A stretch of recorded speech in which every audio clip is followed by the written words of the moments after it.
translation of reality. When you use language, whether it's let's say a short story or a poem, you are Filipino yourself, okay? You simulate a human situation. That is how you perceive it, and you give it form in your short story or your poem. That is your, actually, the story itself is already an interpretation of a Filipino experience, written by a Filipino author. Yeah. And that is your, you know, when you speak of native clearing, actually, I'm just being cute. Native clearing is simply your day-to-day existence in the very element of your history and culture. That's what it is. And the writer will have different takes on it. The writer will have different takes on it. Yeah. And the reader is left to judge for himself whether it is an authentic interpretation of his reality as a Filipino in this country. It is up to him.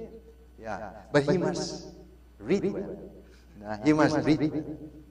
He cannot read well unless he has that sense for language. Yeah. Well, I hope I have answered your question. Yeah. Thank you, Jimmy. Now we have a question from the Open University. Professor Villanueva, are you there? Yes, this is Professor Villanueva. You said earlier that the most attractive book should be developed for young readers. May I ask what sorts of children's literature did you enjoy most as a grade schooler and why? Repeat. Professor Villanueva of the Open University is asking what sorts of children's literature you enjoy most as a grade schooler and why? What was the first book you read as a child? Yeah. Oh, I become nostalgic. Yeah. Yeah. I read Swiss Family Robinson. They know that? They know that? Yeah. Yeah. I bought all the books. In fact, I played the joke on the store owner. Do you have the complete works of E.R. Burroughs? And you know who is E.R. Burroughs? Edgar Rice Burroughs. But it sounded esoteric if you say E.R. Burroughs. The Tarzan. But that was a bit later now. Why did you ask? If I were Secretary of Education, I will not reprint those. No, I will begin with folklore. Yeah, our folklore. Yeah, our own mythology. That's where I will begin. And they can have beautiful pictures. Our own mythology and folklore for the children. Yeah. Thank you, Jimmy. I'm so tempted to sell my books now. We have another question from UP Los Baños. Dr. Tagana. Yes, Dr. Lee. I have a question this time from Mr. Reagan Maikes of the Department of Humanities.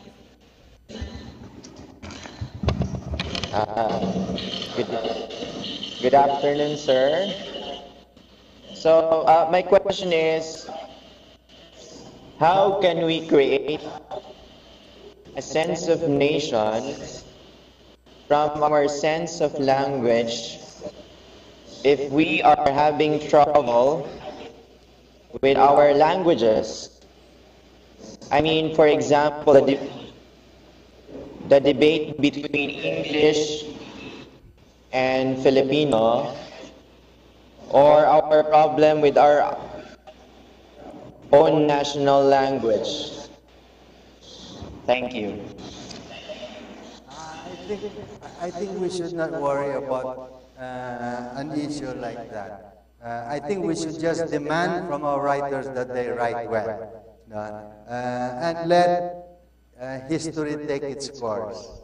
Let us see what great writers will come from our different languages. No? We encourage them. No? I mean, do you love your language? You do? Then do it. Right? In other words, we don't wait. We don't wait for an issue like that to be settled. It will never be settled except by great writers. Yeah. When the great writer is there, the language issue is dead. That's true. Another question from UP Cebu. Professor Reyes, please come in.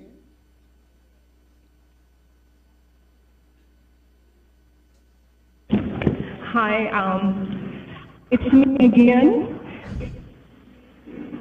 My question is, what can be done if most circumstances now demand that students in reading will just go for the peripheries and discard the substance because they can already get by with it. Definitely, they see that they don't die if they don't read, and not many care about the creative writing process.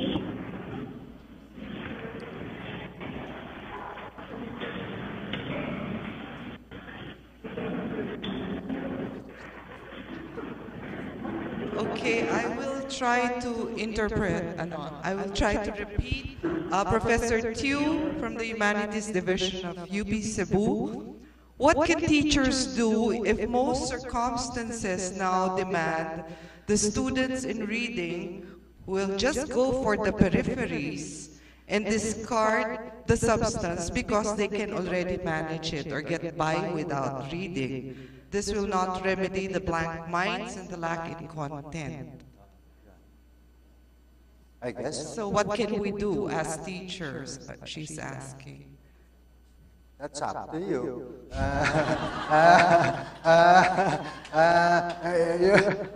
You've got to be, you just have to be innovative, right? Oh, you've got to be innovative because the situation will vary. From semester to semester, it will vary, no? Depending on what sort of students you get. Yeah. For myself, speaking for myself, I threaten them.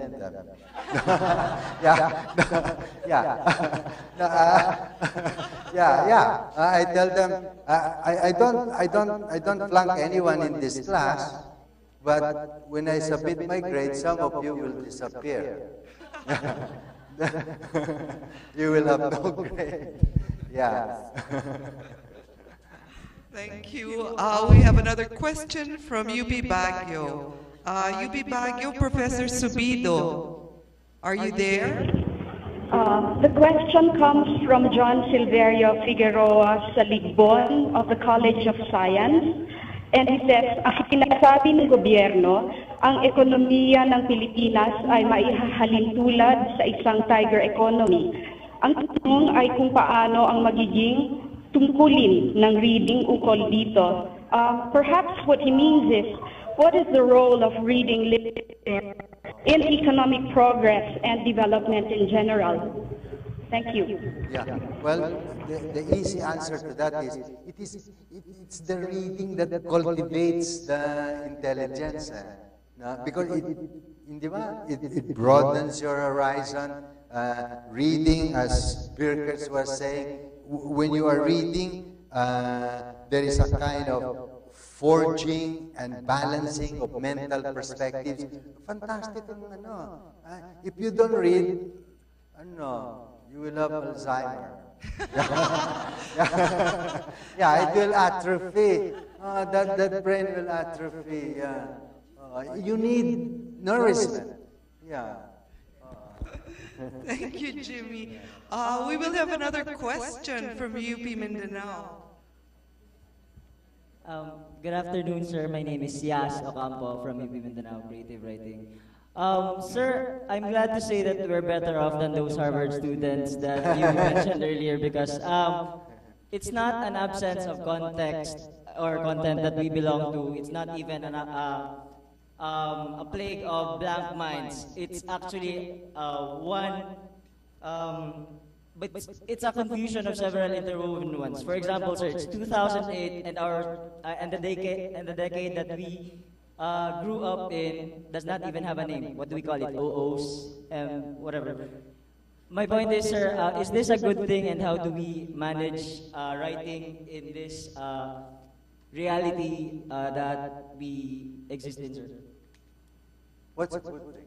Yeah. Okay, basically, sir, I think we're better off than those Harvard students because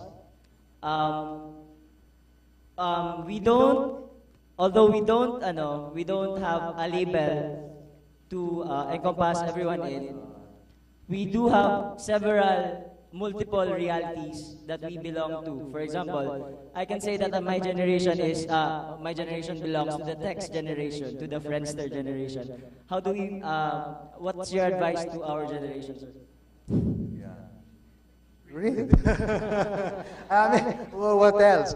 In other words, never be satisfied with the knowledge that you now have. Yeah. And that knowledge is enriched by reading. You know, you ask yourself, year 2007 has passed. How many books have you read outside the required reading for the classes? You know? Yeah. And then you have the answer. Yeah.